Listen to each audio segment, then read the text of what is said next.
اوس نو د فاتح کابل قصه وکړه اوس نو د دې مزل قصه وکړه اوس نو شونډې وسپړه بیان وکړه اوس د هغه تیر يرغل قصه وکړه اوس نو د فاتح کابل قصه وکړه اوس نو د دې مزل قصه وکړه اوس نو شونډې وسپړه بیان وکړه اوس د هغه تیر يرغل قصه وکړه اوس په وچو شونډو او لمدو سترګو اوس په وچو شونډو او لمدو سترګو اوس په وچو شونډو او لمدو سترګو اوس په وچو شونډو او لمدو سترګو اوس د کباب شوی ګل قصه وکړه اوس د هغه تیر يرغل قصه وکړه اوس نو د فاتح کابل قصه وکړه اوس نو د دې مزل قصه وکړه اوس نو شونډې وسپړه بیان وکړه اوس د هغه تیر يرغل قصه وکړه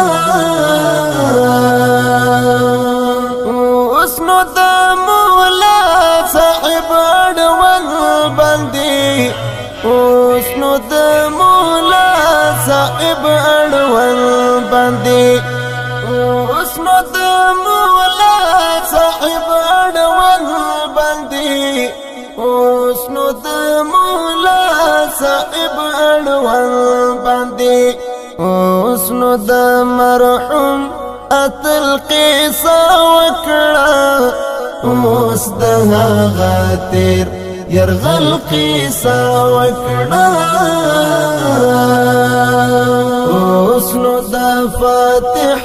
کابل قصه وکړه اوس نو د دې مزل قصه وکړه اوس نو شونډې وسپړه بیان وکړه اوس د هغه تیر يرغل قصه وکړه اوس نو مجاهد د آزاد ژوند اوس نو مجاهد د آزاد ژوند اوس نو مجاهد د آزاد ژوند اوس نو مجاهد د آزاد ژوند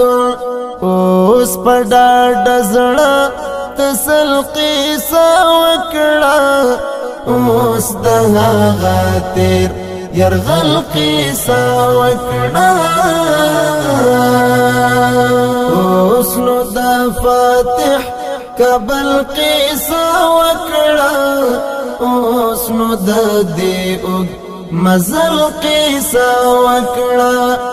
اوس نو شونډې وسپړه بیان وکړه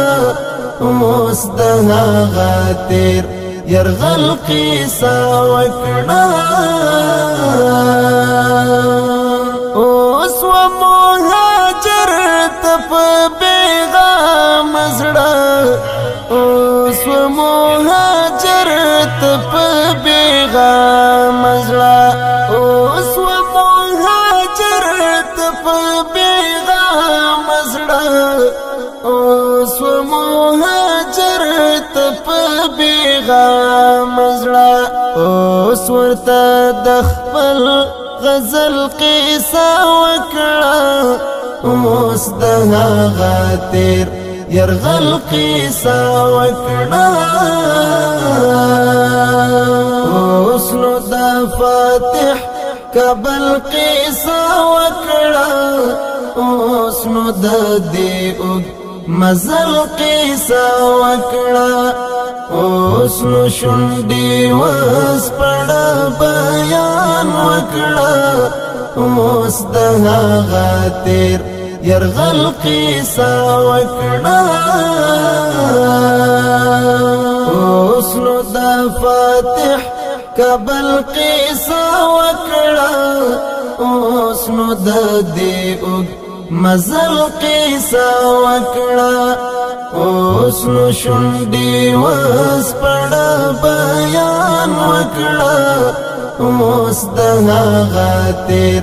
يرغل قیسا وکړه